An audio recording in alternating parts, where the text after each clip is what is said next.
Defining your big picture, dreams, goals in life. I woke up one morning asking myself what I could do to improve my life and benefit the world. Have you ever heard the phrase, the purpose of life is a life of purpose?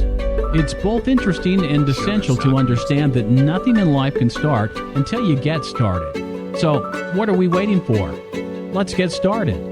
The fun in discovery comes from the excitement of exploring the unknown, the uncertainty and doubts faced when on a journey. Now imagine you're an explorer looking for an uncharted land. You have no idea where you will go or what the outcome will be, yet you know that there is something out there for you. Just be brave and journey on. When you do, you'll notice what a great discovery it is. It's not just the physical things you've found, but also what you've discovered about yourself during the journey. From today onwards, let's all make some discoveries about how beautiful the world is and finally discover more about ourselves. Everything starts from nothing. That's the creation process. From one dream, anything can be brought to life. The manifestation of one dream has the potential to create a whole new world for you. This challenge for you is, do you believe that one dream can change your life? Do you believe that one dream can change the world? One man had a vision of a workstation running his software on every desk and eventually in every home. That guy was none other than Bill Gates, the founder and CEO of Microsoft. His simple dream was manifested in the form of an American multinational computer technology corporation, and today he is a billionaire because of it. Here's another example. Two PhD students at Stanford University, Larry Page and Sergey Brin, began a research project in January of 1996. Their dream was to organize the world's information and make it universally acceptable and useful.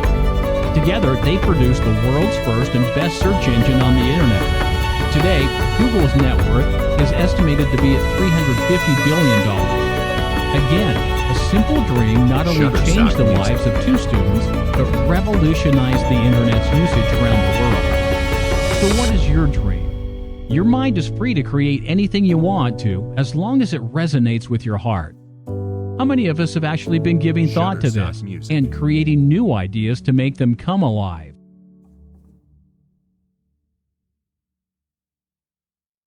You can have many goals in life. Big goals, small goals, health goals, financial goals, etc. But just having a goal is not enough. It doesn't guarantee that you will manage to achieve it. You can try achieving your goals with willpower, but that's not sustainable. What you really need is a why. A why so big that it gets you out of bed in the morning and keeps you up late at night. A why is the reason behind the goal or dream. Firstly, what does it take for you to get excited about life? How do you reignite the flame of passion, excitement, and joy? What excites you? What do you love to do?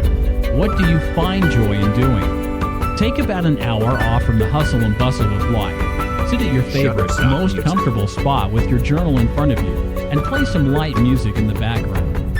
If you had all the money, time, and energy in the world, what would you do with it?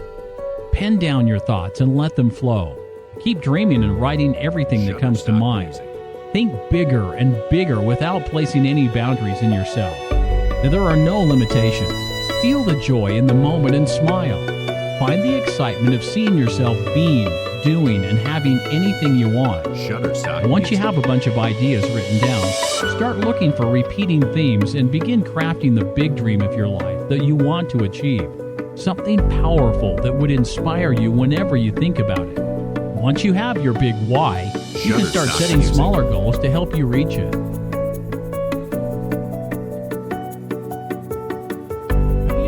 Whenever humans are faced with a crisis, they always find a solution. There's never a lack of resources, only a lack of creativity.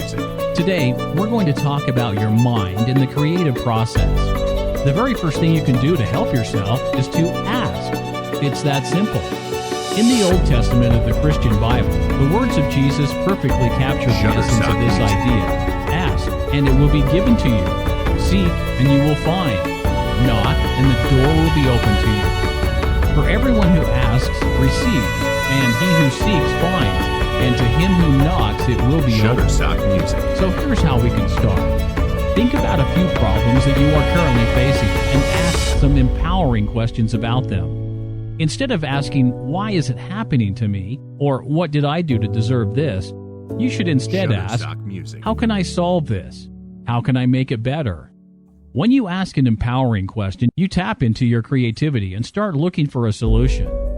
When you ask a disempowering question, your mind starts looking for answers to why you have this problem. That, however, doesn't help you. I want you to try this quick exercise in order to tap into your creativity. Now you have to think of as many uses as possible for a paperclip in 5 minutes. In our workshop, it was amazing to watch a group of 9 people generate over 80 uses for a paperclip in just 10 minutes. Once you're done with this exercise, I'm sure you will be shocked by how many ideas you were able to come up with in such a short period of time. Now that you've started to ask and think, you've set your mind to focus on attracting new ideas and opportunities. No idea is too crazy to be realistic. Let me illustrate with the following example. Whoever thought that humans could fly? We don't have wings, yet we have the airplane. Whoever thought that humans could stay underwater for hours without coming to the surface for air? We lack gills, but we've managed to create the equipment needed for scuba diving and submarines. Whoever thought that we could combine a Walkman, camera, and mobile phone together? We did, and now we have smartphones which can be carried easily in the palm of your hand. All of these started off as crazy ideas. So get ready to be crazy about your dreams. Today I'm going to be talking about a useful tool when setting your goals as mentioned in The Secret by John Assaraf. It is the creation of what is known by a vision board. Creating a vision board could not be simpler if you only know precisely what it is that you really, really want and are willing to make the effort. It's now time for you to find pictures, words, affirmations, photographs, or cartoons that represent to you your goals. It's also important that you find photographs of yourself in which you are in positive, optimistic, happy states. You will be sticking these pictures, etc. on your vision board, which is like a kind of collage of your goals and aspirations. It is important that you find these photographs of yourself because you'll be placing yourself in the vision board, hopefully doing the things that you really want to do, have, be, and achieve. Now there are 2 ways that you can actually make the board. One way is to use a huge board and paste your pictures on it, or you can use a PowerPoint, Photoshop, or Keynote and create a board that you can print out. Now this can not only be inspiring, but can be fun and exciting too. Each time that you look at your vision board and you activate your imagination to really see yourself achieving your goals, allow yourself to get into and enjoy the feelings of actually living out your goals in your mind, realistically, as if it is happening now, and thinking about and imagining what kinds of things you will be hearing on the outside, externally, as well as the kind of things you would be saying to yourself, i.e., positive self-talk. You will be powerfully programming your subconscious mind to take you effortlessly to the full and complete realization of the goals that you set yourself. It's important that you do not allow your vision board to sit around gathering dust. Rather, the daily study, the daily practice, and daily discipline of going back to your vision board, having it in a place where you'll see it at least twice per day. For example, on your dressing table or above or beside your bathroom mirror, will help you to realize your goals much faster, less effort, and in positive, empowering ways. Continue to pursue this daily exercise of using your imagination to help you and your unconscious mind to focus on the achievement of your goals. In summary, make a list of your goals. Go out and find magazine pictures, photographs, including of yourself, and design empowering affirmations, words, or prayers that remind you in verbal format of what you're trying to achieve. Put yourself into a collage using what you have found, and you have a vision board on your hands. The fun part, and the part that is most left out of teaching about vision boards, is the vision part, or, as the author has heard it said by wealth mentor Leslie Feiger, imagineering, because it encompasses not only visual imaging, but tricking the mind into believing that the goal you want to achieve is actually being achieved right now, in this moment. And this should be done daily, and each time should feel terrific as you experience yourself actually achieving your goals as a very real, imaginary experience. So allow yourself to have fun and enjoy the process of designing new life experiences that will enable you to. Those who are successful often employ the visualization process. If there's something you truly want, you need to put that big brain of yours to work. Imagine what you want is right in front of you, or create the path to get there in your mind. Dream about what you want and create pictures in your mind that show how it all develops. You need to be in the proper mindset to do this, which can be achieved using the following relaxation techniques. Move to a quiet place where you can remain undisturbed for about a 30-minute period of time. Sit in a comfortable chair, back straight and feet on the floor. You also have the option of lying down, although it is important that you only do so if you can guarantee that you will not fall asleep during this period of relaxation. And once you're comfortable, close your eyes and take a few deep abdominal breaths. Breathe in through your nose, allowing your stomach to push out slightly. The goal here is to loosen up the diaphragm so that more air can enter the lungs. Hold your breath for the slightest of moments before allowing it to slowly escape through your mouth, bringing your stomach back to its normal position. In order to ensure that the proper breathing technique is being used, place a hand on your stomach so that you can feel the movements. Taking the time to perfect your breathing will make your visualization process easier each and every time. In your head, count backwards from 25 to 1, breathing deeply as you do so. If you haven't reached a relaxed state by the time you get to 1, try again. Only this time, start at 50 and count back. And as you perfect the technique, you might find that you don't have to start with such a high number in order to become completely relaxed. Once in this state, think of something that you already have, which could be anything from your car to your job, or even just the roof over your head. Pay attention to how your mind and body reacts to possessing something with such total certainty. There will be no feelings of stress or anxiety when you think of these things, just the pure certainty of knowing. Allow yourself time to get used to this feeling and to fully embrace the serenity of it. Perform this process on a regular basis, as this will allow you to transfer those feelings of certainty and trust when you imagine the things you want during visualization. And when you put in as much time as is required for you to visualize all the possibilities, you then need to switch to focus mode. In the moments before you perform the action that will deliver the outcome you hope for, place the picture of what you are about to do front and center in your mind. Visualization works, but you need to be comfortable, in a calm state and free from worries. The whole process is like meditation in many ways, except that your mind is totally active. Visualization encourages you to use your mind and imagine all the possibilities that lie before you. Meditation, on the other hand, requires you to But you're 97% more likely to achieve your goals if you write them down. The truth is that goal setting is important. In fact, it's without goal setting that you may never achieve the dreams of your heart. Every person in the world devotes countless hours to thinking of their future and their present situation in life. Almost everyone wishes that there was something that they could change in their life.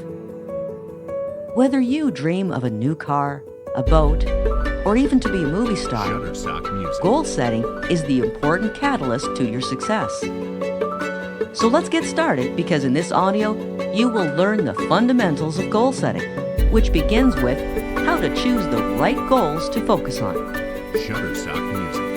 Many of us are great at trying to set goals. Most of us are practically incapable of following through with them. Think about it. How many times have you decided on a course of action and simply didn't follow through with it? That's pretty much the norm for most people. Sometimes even setting goals at all is the harder part of accomplishing any.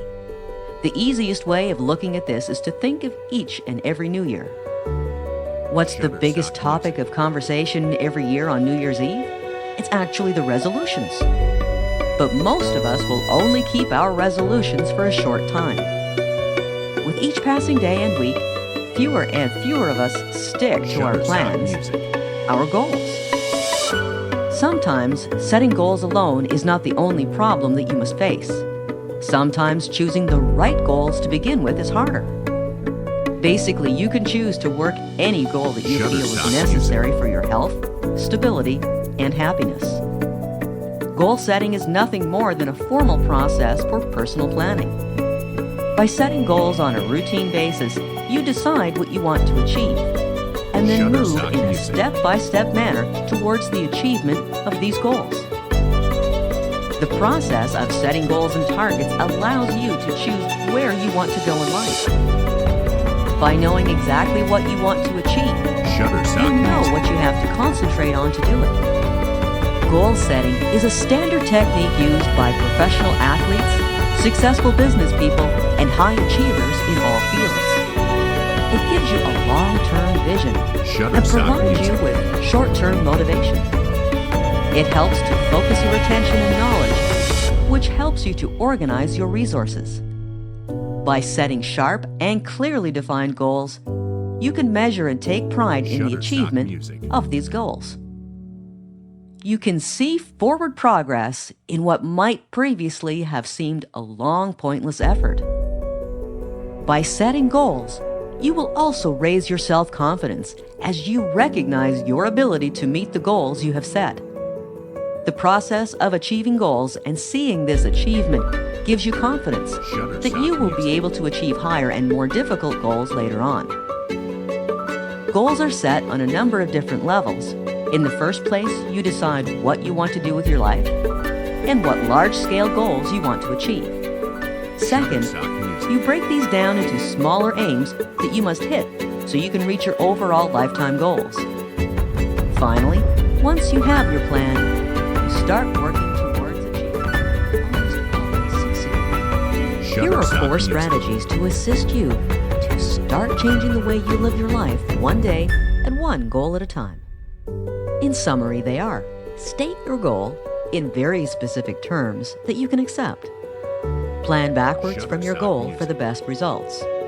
Confront your fears and expectations immediately and progressively. Put your plan on paper and into action as soon as possible. Let's go through how this works. Your goal. Planning a career move is much like mapping your route for a road trip. If you don't know where you're going, you can't decide how to get there. But if you do know where you're going, you'll get there faster. Goals like go back to school are too general and not specific enough. You have to translate these goals into specific statements, such as enter a college accounting program by next fall, or for the next 2 months, search for work in the computer securities field. You have to know exactly what to do and when to go about it. Plan backwards. One of the best ways to move forward is to plan backwards. Start by asking yourself if you can accomplish your goal today.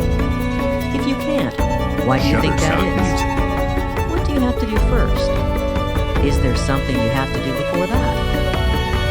Keep thinking backwards like this until you arrive at tasks you could do today. This will help you to attain the goals starting point. For example, if your goal is to take a 2-year business administration program, could you start today? No, you have to be accepted to the program first. Could you be accepted today? No, you have to apply first. Could you apply today? No, you have to decide which post-secondary institutions to apply to. Could you decide today? No, you have to do some research first, and so on. I could do this all day, but you get the point. But don't worry if your list of things to do becomes several lists. Deal with your fears and expectations of yourself. Look over your list of things you will have to do to achieve your goal. Do you believe that you can do it? If you have doubts, take some time to think them through first. Are your expectations realistic? Have you succeeded or failed at tasks that were similar to this before? What can you do to improve your chances of success this time around? For example, if there's a good chance you will not follow through with your plans, you have to ask yourself why. Are you a professional procrastinator? If so, what can you do to make sure that you will keep going until you reach your goal? Are you afraid of failing? If so, work at improving the skills you will need. Or test the waters by taking an evening or distanced education course before you sign up for the whole program. If you are having trouble identifying your fears or figuring out how to deal with them, talk to people you trust. Ask for their suggestions, but always make your own decisions. Put your plan into action from the to-do list. By this stage, you probably have more than one list of things to do, and if it is necessary, some plans for avoiding or dealing with potential problems. Now you need to put them all together into one comprehensive plan. You must list tasks in the order in which you must complete them, and set deadlines for the completion of any major plans. Successful career planners keep themselves on track using a variety of methods, such as marking tasks on a monthly calendar, noting important dates, such as application deadlines or action plans, making weekly or daily lists of things to do, and crossing off tasks as they are completed. Using a computer program to create timeline charts, which give you your time limits for task completion. Using a commercial appointment book or a notebook, even a palm pilot with a new page for each day or week. Use whatever methods work best for you. If it is absolutely necessary, ask a friend to check on your progress occasionally or question you on your successes because you're more likely to get things done if you know you'll be asked about it. Now you have learned a new way to set goals and follow them through. If you follow these 4 steps, there's nothing to hold. Health and fitness goals are certainly among the most common. After all, wouldn't most of us like to shed a few pounds or commit to something that would bring us the results of a fitness program? If this is you, here's how to go about setting goals for fitness and or health. Begin by first deciding what it is that you want out of it. Do you want to improve your appearance, your physical skills, build endurance, flexibility or strength, or are you trying to lose weight? Make sure that the activities that you pick meet the goals for what you want to get out of it. Set yourself up for success.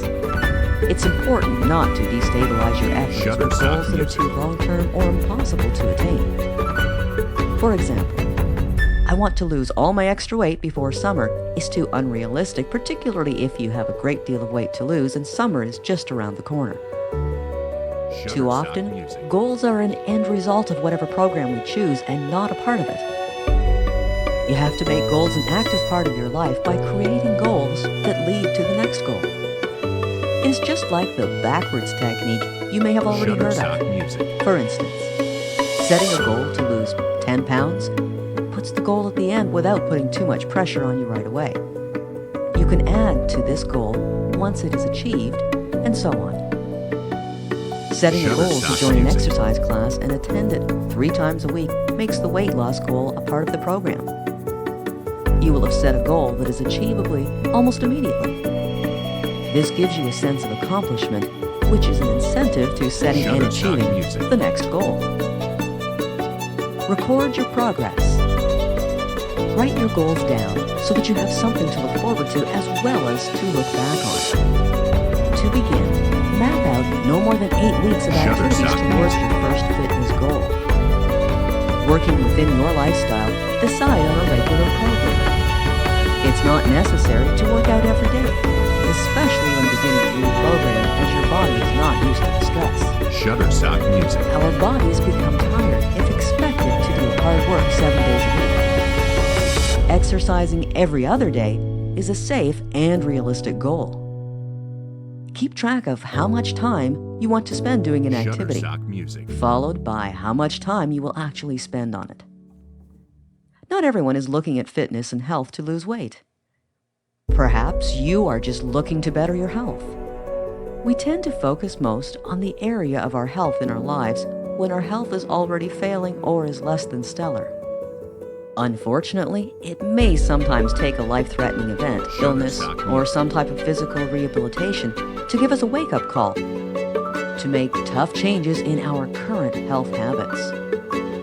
We try to follow through on sound health principles such as enough sleep, a healthy diet, and plenty of exercise, yet we may not have the time in our busy schedule or have strong enough willpower to implement a balanced and healthy lifestyle.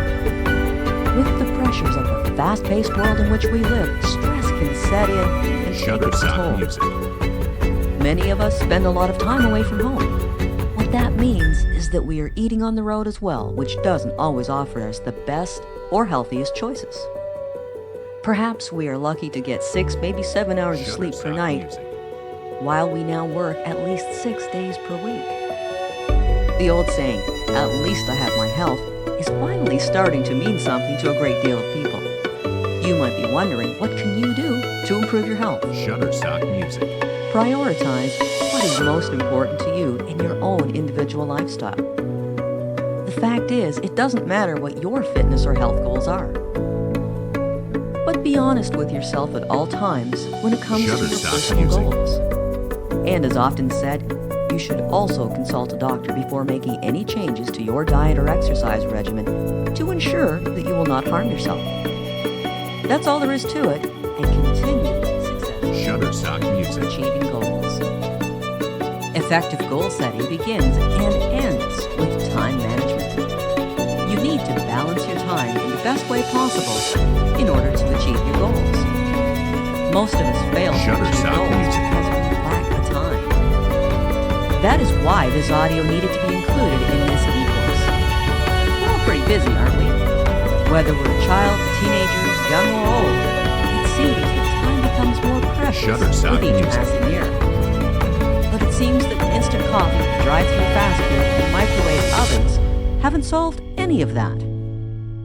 The concept of time management has been in existence for more than 100 years, believe it or not. Music. Unfortunately, the term time management creates a false impression of what a person is able to do. Time can't be managed. Time is uncontrollable, and we can only manage ourselves and our use of time. That is all that can be done. Time management is actually self-management.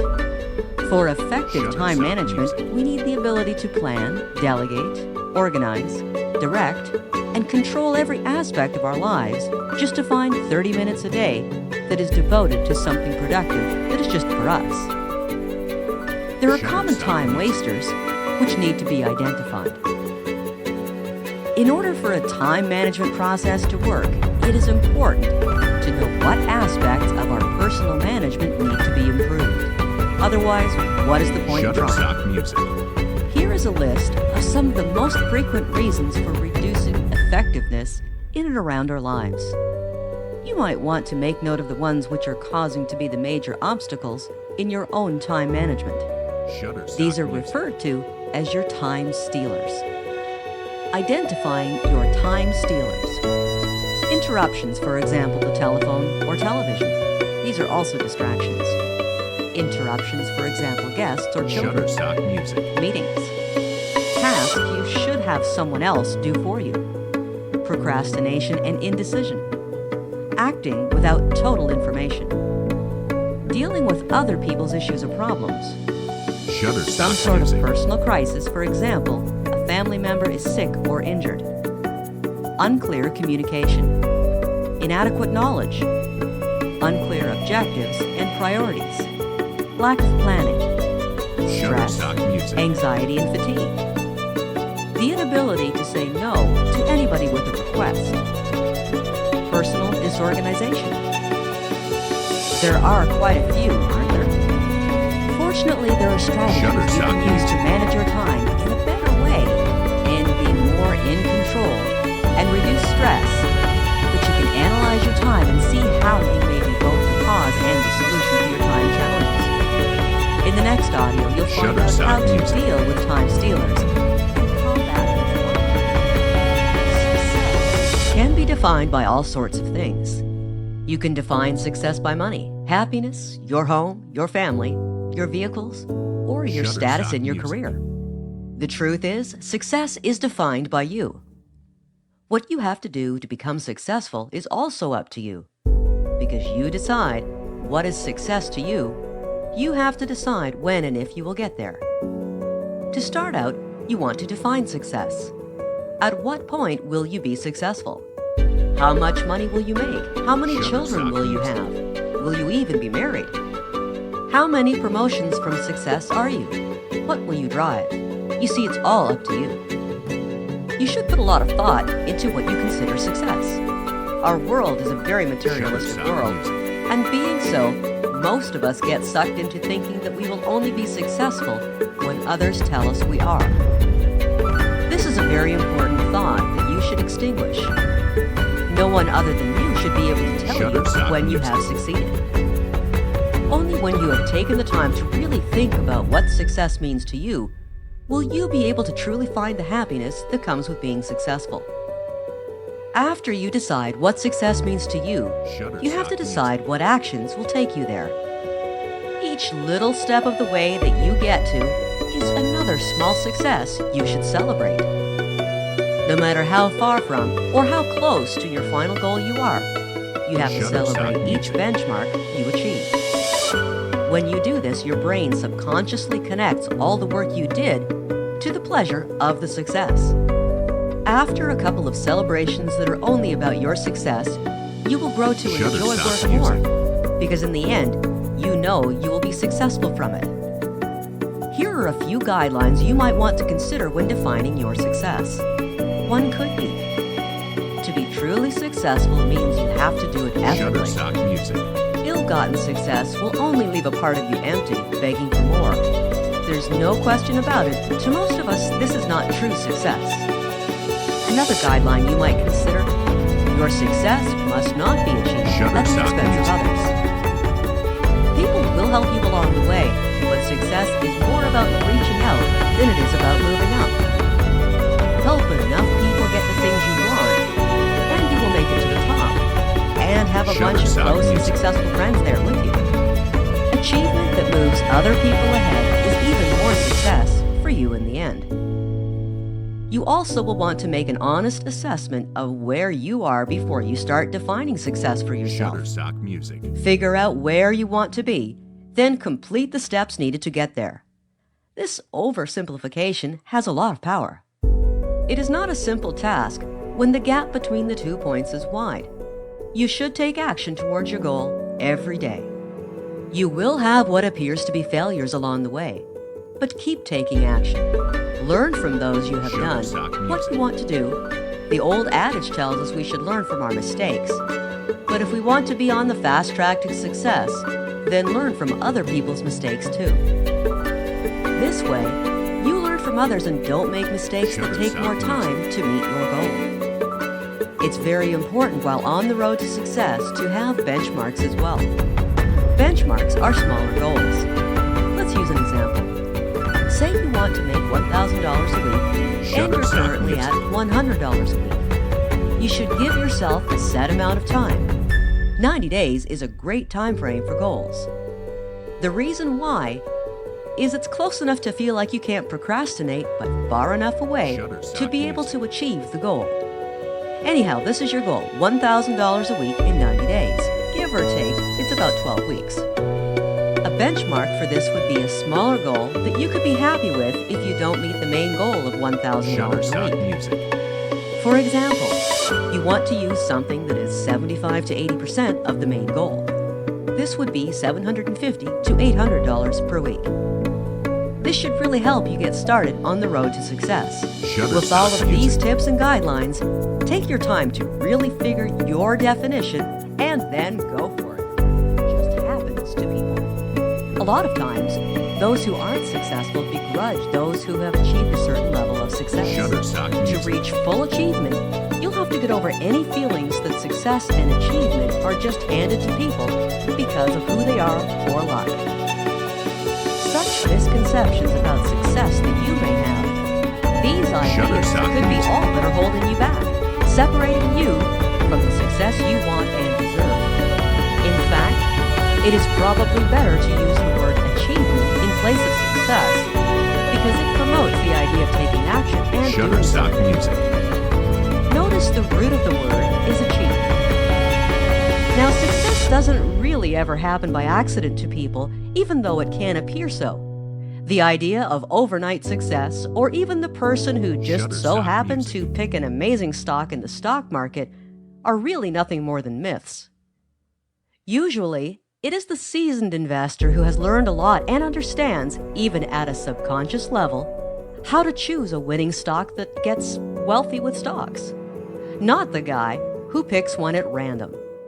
On the other hand, you do occasionally hear of people picking that one right stock before it increases in value.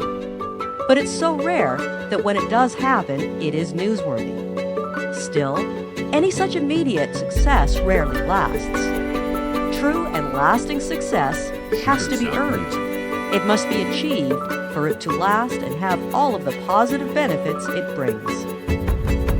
Contrary to conventional wisdom, overnight success in the entertainment industry and politics are almost non-existent. We often hear rags to riches stories and accept them as truth without digging into the facts. These make for nice stories, as they show anyone can catch a lucky break. While these stories are often not true, when they are always the result of hard work, risk, and/or persistence. Not doing the hard work but reaping the rewards is a sure ticket to eventual failure. Any such success is short-lived and empty. Now, for those who somehow beat the odds and become an overnight success, it is possible to maintain that success, but only if they're willing to do the work needed to maintain it. Any worthwhile achievement will take a lot of hard work, but if you have the right goal, motivation, and reason, success will surely be found by sheer persistence. Yet it may not seem like work at all. You need to be able to look at things with the right perspective. You're no longer doing work for the sake of work. You're doing it to achieve something good that you desire, and in doing so, you will be exposing yourself to opportunities when they arise. It is often said that opportunity knocks only once, but the successful achievers believe it may knock twice, but they never know if they missed that first knock. Those who are massive achievers, the ones who have reached the pinnacle of whatever field they are in, are those who are not just doing it for the right reasons, but those who are able to recognize and seize opportunities whenever they present themselves. For sure, sometimes those opportunities may not pan out, but they may even appear to be failures. But what does the successful achiever do? They take whatever they can get from these apparent failures and move on, stronger and better equipped for success than they were before. They then start looking for the next opportunity and seize it as well. Oftentimes, they will seem to fail to the casual observer. What they are really doing is failing forward. Whereas the average person may see failure as something holding them back, top achievers find value in them. They keep trying, they don't give up.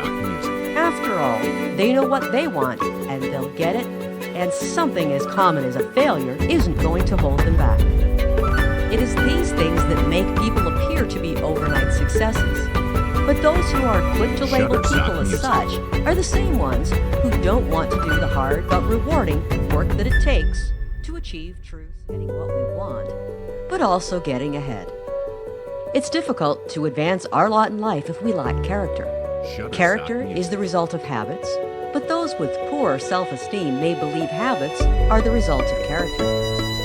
To the outside observer, this also seems true, and to some degree it is.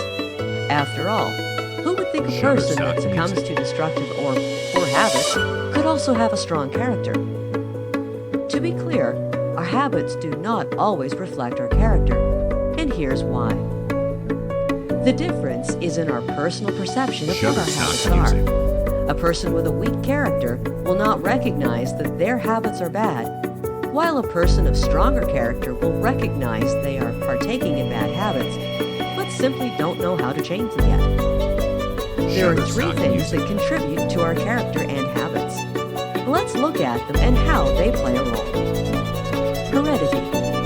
While it is true that you cannot choose your family, it's also true that you can be aware of any influence they have. If their influence is negative, you'll have to be firm when they try to tempt you into bad habits. That doesn't mean you should stop loving them or ignore them, but be aware of their influence on you. Our families contribute to the makeup of our character. How can you get rid of the bad ones?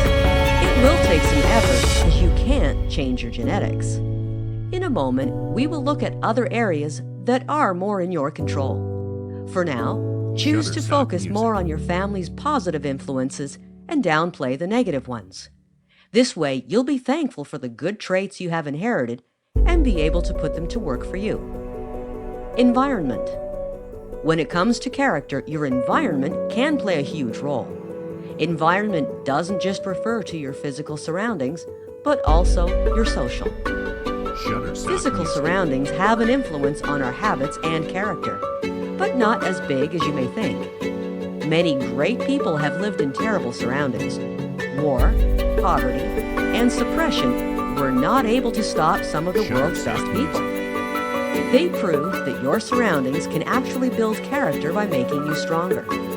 And this is where habits really come in. If you have poor mental habits, you can let subpar surroundings affect you negatively, using them as an excuse for failure. However, if your habits are strong and positive, you have the power to manifest great character. Just as a blacksmith uses heat to harden steel, so too can a great person use a bad environment to better themselves. That covers the physical, but what about our social environment?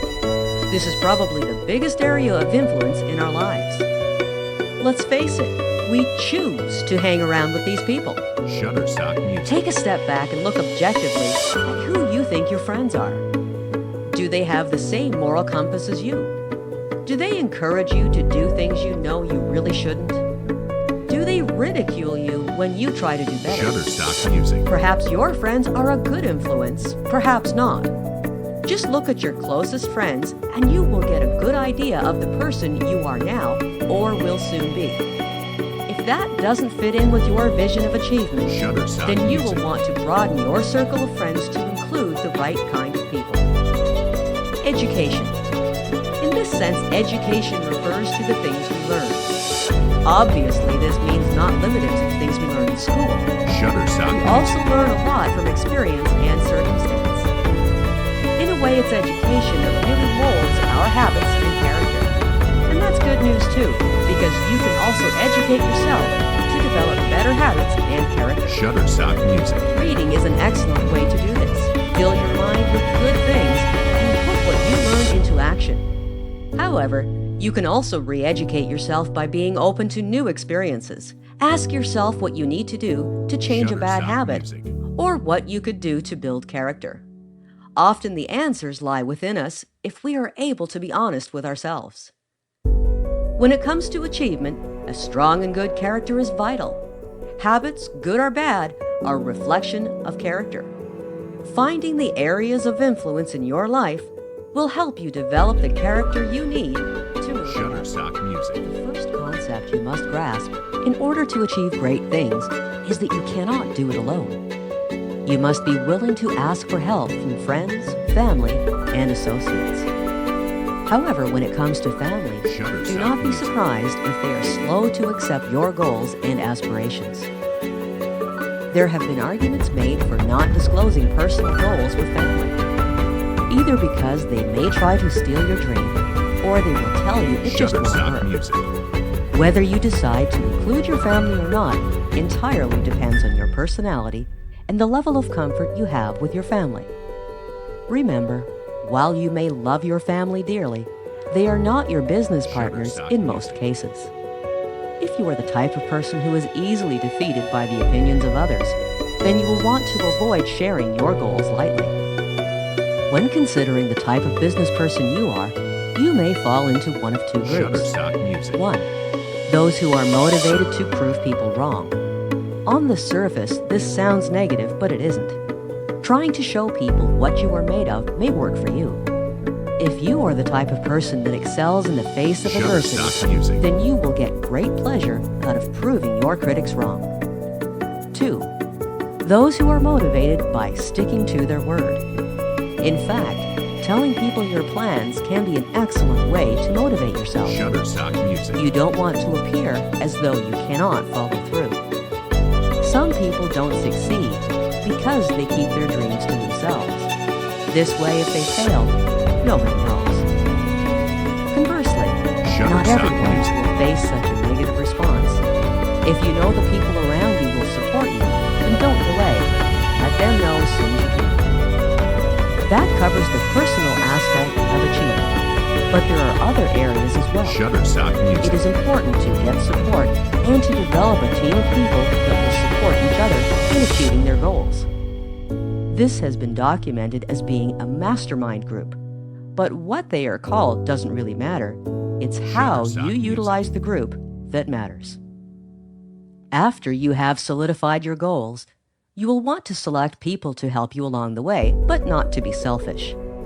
Find others that know what you don't, and on the other hand, know not what you know. This may sound confusing, but just remember that you don't know everything, and you want to find people that can help make up for your weaker areas. Create an inner circle of people that you can bounce ideas off of, look to for advice, and advise them on their ventures. Remember Dorothy in The Wizard of Oz? You think she wouldn't have made it back to Kansas without the help of her mastermind? Just as you should be helping people with their weak areas, the ride to the top will be more enjoyable. And once you arrive, you will have people there with you. One final group, especially for those in business, are customers and the public at large. Whether you are providing a product or service, you need to create something of lasting value so that people want to keep giving you repeat business. Your success is never achieved alone, even when it appears so. The things you want to achieve do not materialize out of thin air. Mantras such as, the customer is always right, and your customer is your most important asset, are to be valued and ingrained in your business model. To use a sports analogy, what's a sporting event without any fans? Just an empty arena and no vendors. After breaking down your obstacles and figuring out how to beat them, achievement and success come naturally. Most people cannot take their eyes off the intimidating big picture and break everything down nice and easy. Remember that great things are rarely accomplished by oneself. In order to achieve long-lasting success, you will need the help of others and the approval of your customers. Create a group of like-minded associates to advise you and give constructive criticism along the way. And do not be afraid to ask for help from family and friends, but heed warning that your ideas and goals are valuable and are not. Shutterstock Music. This is an unfair way of assuming someone is doing bad things based on the company. However, this concept has its evolution in some sound principles. Principles that must be understood for true success. Let's take a look at achievement by association. It's the little things that can add up. What we watch and listen to embeds itself in our subconscious. You can make your own choices, but often these things are experienced mindlessly. We hear a good beat or laugh at a sitcom, but never step back to understand what it really means. This is not being judgmental, just a fact. Nobody is telling you to stop watching and listening to the things you enjoy. Just keep in mind that one little lyric here or off-color joke there will eventually be expressed in our behavior if we let it go unchecked. Negative influences have a way of taking a firmer hold than positive ones. Do not look at this fact with a defeatist attitude, but rather as a precaution. You need to add much more positive input to make up for the negative. But the good news is that the positive input is more uplifting and will just make you feel better. Shutterstock Music. One way to counteract these negative influences is to read positive books. This helps put more good stuff into our minds. If you can tip the balances in favor of positive input, then logically, that will come through in your behavior as well. The people you hang around with play a major role in your self-development. And this isn't just in your private social life. It also extends to the people you hang around with at school, church, and your career. Think about this. Do you ever wish people would stop gossiping so much? Then stop hanging around people that gossip. Seek out those people at work and play who are most likely to help you achieve the things you want. Mentors are those people that have achieved some of the things you want to achieve. They will guide you and give you advice, but more importantly, they will hold you accountable. This can have a very positive psychological effect when you are faced with negative inputs that are within your control. having a knowledgeable mentor is priceless. There's one more thing you need to consider when it comes to positive association, and that is yourself. More specifically, the things you tell yourself. It doesn't matter how much positive input you are giving yourself if you keep thinking it's nonsense or you are somehow doomed to fail anyway. It seems fitting that the most powerful element of success is the one that nobody else can do for you. Why does this matter? Because reaching the higher levels of achievement is always met with obstacles. That's why so many people never make it that far. Once they encounter an obstacle, they quit. But if you have the right mindset, then you will welcome the obstacles because you recognize them as a sign of progress. Not only will you understand their significance, but your positive mindset will help you get beyond them without causing you undue stress. Just as listening to certain song lyrics or watching negative TV programs is a habit, so is turning to positive influences. You can begin achieving greater things once you understand how your everyday associations impact your life. As you add more and more positive input, you may find yourself saying or doing positive things you have never done before. When this happens, you will truly understand the power of mastering this skill. Get rid of the idea of guilt by association and start achieving by association. Why is detoxing to rid yourself of negative people important? Those that carry a permanent air of negativity will be the ones who will stand in the way of your goals. They will talk you out of doing things, planting the seeds of doubt in your mind as they go. Being constantly bombarded by negative energy can drain your energy levels, bring with it stress and anxiety. And positive changes cannot happen when you inhibit a negative space. Allowing the toxicity that negative people bring to seep into your veins will stunt your opportunity for personal growth and success. And when negative people are removed from your life, it opens up space that positive people can move into, bringing with them encouragement and support. The process of detoxifying negative people from your life. Step 1. Come to the realization that you are worth it. If you want to achieve goals and become a better person, you need to believe that you can do it. Cutting loose the anchor of negativity that is pulling you down will help you get where you want to go that much faster. How do you come to this realization? Start by making an active choice to commit yourself to what it is you want from life. Don't let anyone stand in the way of that. If there are negative people in your life, ask yourself the following. What sort of effects are those negative people having on your life? What are your goals and how much do you want them? Are negative people stopping you from reaching those goals? And step 2, identify the negative folks. You start to feel worse the moment you start talking to toxic people. They suck all your positive energy and leave you feeling miserable. They will quickly shoot down any type of idea you suggest, and they will question everything you say or do.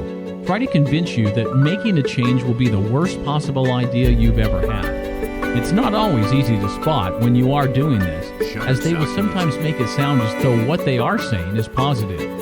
And what they are really doing is filling your head with doubts and do nothing but make you feel totally insecure about yourself. You need to learn to identify when this is happening, as it is the only way you will spot the negative people that need to go. Step 3.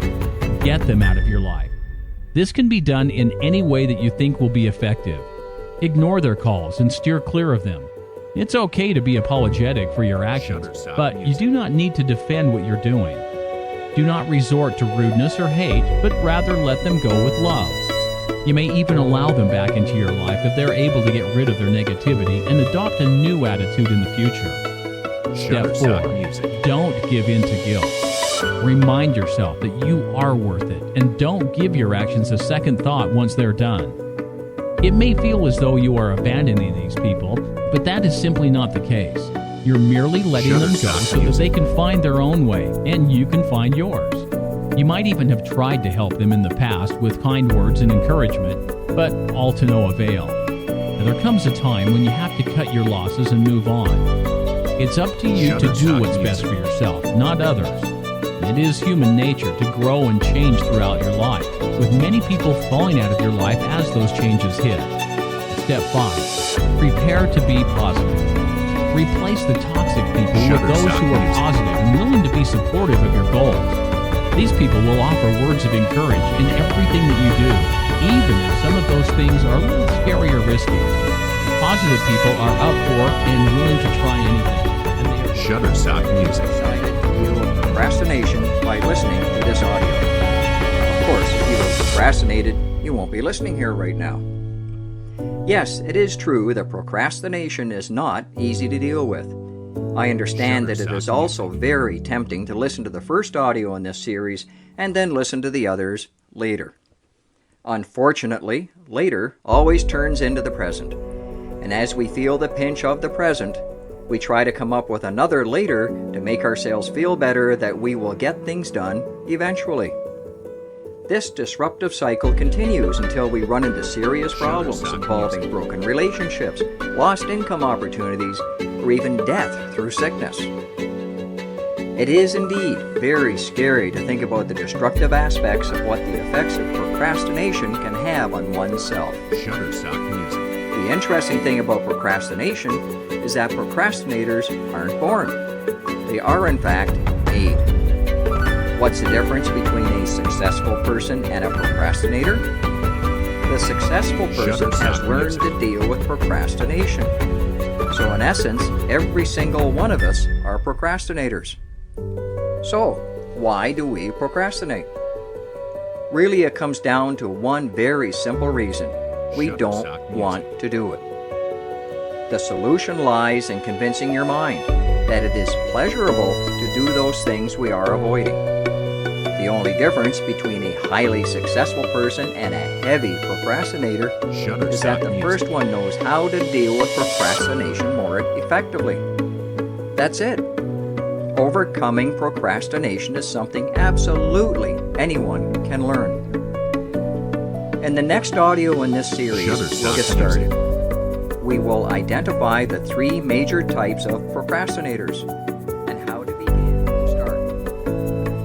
In the last audio, we started to talk about some of the destructive aspects of procrastination and why we procrastinate.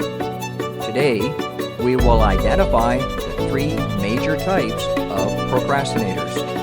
It's true that busy people can be the worst procrastinators. Every time you speak with them, they are busy, busy, busy.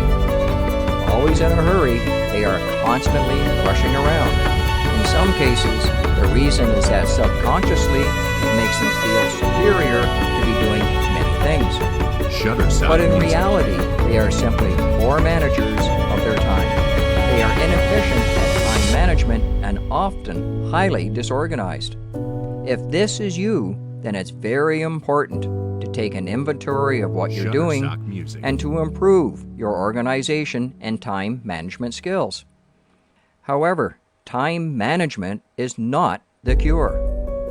Telling a procrastinator to buy a day planner is like telling someone who is dressed to simply cheer up. However, improving one's organizational and time management skills are completely doable tasks. For example, do you understand the subtle difference between doing things right and doing the right things? If you always seem to have no time and never seemed to be accomplishing your goals, then you are probably not doing the right things. The cause of this is that you are likely task-oriented and need a little shaking up in that area. Dr. J.R. Ferrari is the co-editor of Procrastination and Task Avoidance, Theory, Research, and Treatment. And other researches have shown similar patterns in habitual procrastinators. The 3 types of procrastinators are arousal procrastinators, are thrill seekers who get a rush from leaving something until the very last minute and then working like a whirlwind to complete the task. The second is avoidant procrastinators. They are insecure. They shirk because they fear failure. The final type is decisional procrastinators. They seemingly can't make a decision, and in their mind, not making a decision absolves them of the responsibility of the outcome of events. There are big costs to procrastination, and the biggest is usually your health. Colds, headaches, stomach issues, and neck or back pain are just a few examples of the health costs that procrastinators pay. They lead very stressful lives, and procrastinators tend to consume more alcohol among those who drink. It's another example of coping mechanism that is in place to disengage destructive to our lives. Shutterstock Music. Procrastination is subtle, really subtle. The way it works is so subtle that it eats away ferocious amounts of time and we don't even realize it. Shutterstock Music. How innocent it seems to let time slip by. We deceive ourselves into dealing with it the next minute, next hour, or the next day or month. Somehow, we always feel that it will somehow get done by itself. Yet, at the end of the day, there still isn't enough time to get things done. We know that life gives us its fair share. 24 hours a day to the rich, poor, famous, invalid, busy, or lazy person. Time is fair in the sense that we have the choice to do exactly whatever we want with our 24 hours. You get only 24 hours, not a second more or less. What makes procrastination so deadly is the fact that life is full of sob stories on how people had such a wonderful plan and a great idea that somehow never came to life or conceptualized in the real world. Shutterstock Music. Imagine if Albert Einstein procrastinated and decided to write the theory of relativity much later, while he played with his dog now, assuming that he had one. Or if Thomas Edison decided to invent the light bulb once he has got things out of the way. Perhaps today we will still be using candles. This is just a hypothetical example, but you get the idea how destructive procrastination is. Shutterstock Music. Procrastination must be dealt with. Period. You have to be very clear in your mind what the destructive efforts of procrastination are and how you must deal with it now, not later. In the next audio, I'll talk about the general mindset on how to deal with procrastination. Dealing with procrastination. What we are up against. How do we deal with procrastination? First, we must be very clear that procrastination is a symptom of many flawed characteristic traits. There is no action in the world that is taken without any form of motivation behind it. However, most motivation can be summarized into two forms: gain motivation and prevention motivation. In other words, prevention of pain. It is a crazy mind game, but somehow you will find that most people are able to motivate themselves in ways that allows them to defy the odds and accomplish great things. They have 2 hands, 2 legs, 2 eyes, and 1 mouth. What makes them normally different from the rest of us? Motivation. No one procrastinates something in and of itself. There is a reason behind everything. There are many forms of motivation that I can share about now. One of it is by doing something that you enjoy. Most people who are struggling with starting a business, for example, find that the more their business is focused on their favorite hobby, the more they will work hard at it. Shutterstock Music. Working at something you like doesn't feel like work. People drag themselves out of bed every morning to go to work, but wake up extra early to head on to the golf course. Why? Motivation. Music. Find what neglect this mindset.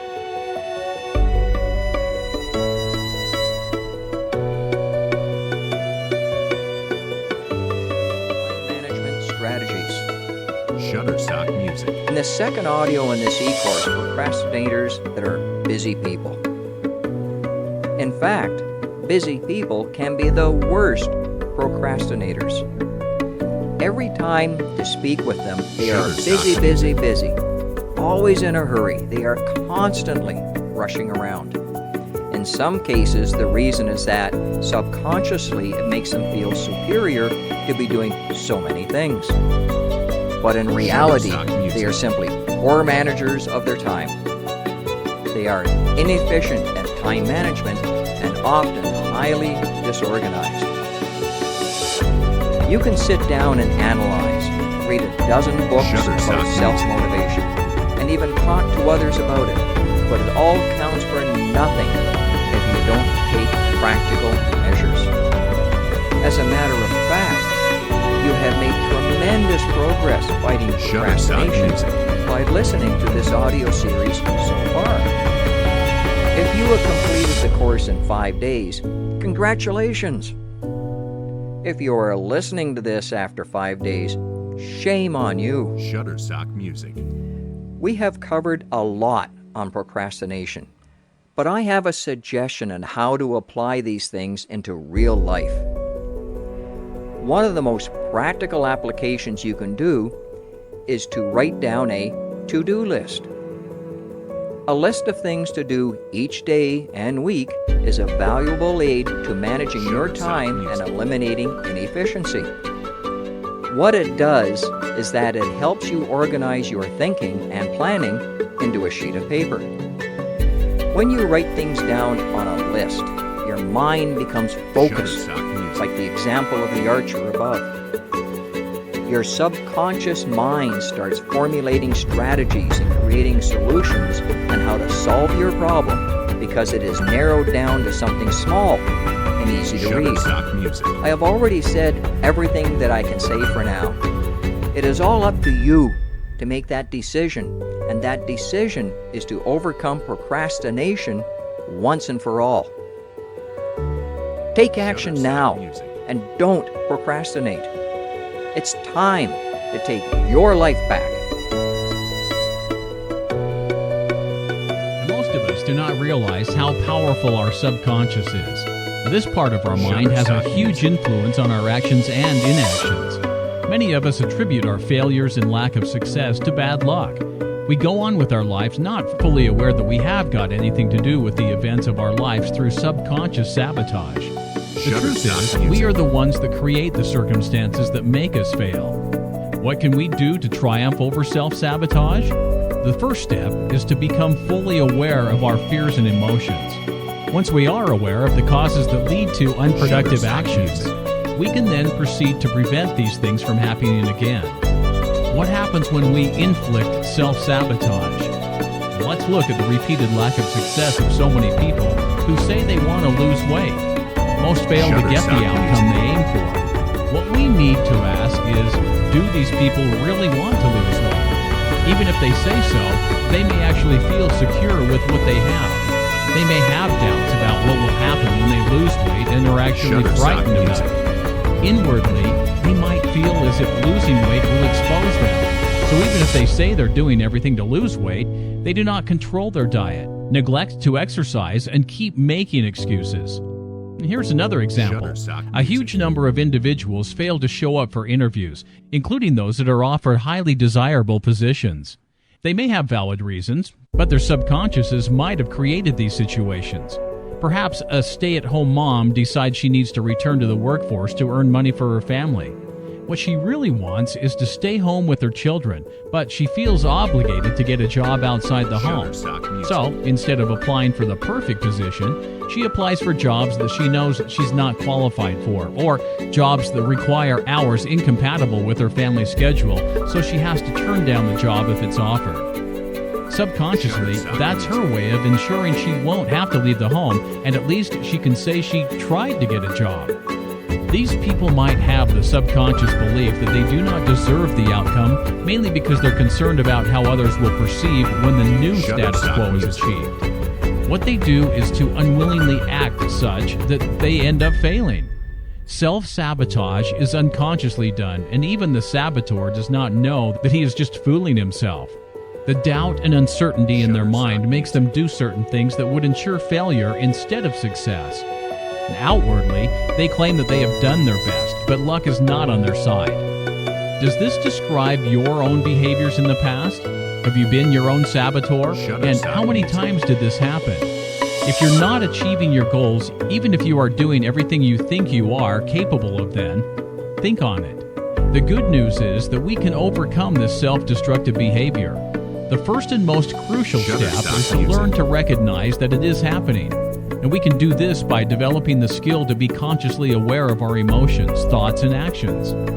What you can do not is sit down and look back at the past setbacks that prevented you from achieving your objectives. Could you have avoided all those obstacles? If there are too many things that come up to prevent you from succeeding, then you might have unconsciously committed self-sabotage. A great way to get in touch with your conscious mind is by spending time in quiet meditation. When you start doing meditation, you can ask yourself what your fears and uncertainties are. When you're aware of the discomfort and reservations that you have about a certain goal, write them down. Using a journal to write these questions and answers can help, because writing can help you to connect with the deepest part of yourself. It might take time and practice, but exploring these possibilities can dramatically help you to get out of the self-sabotage rut.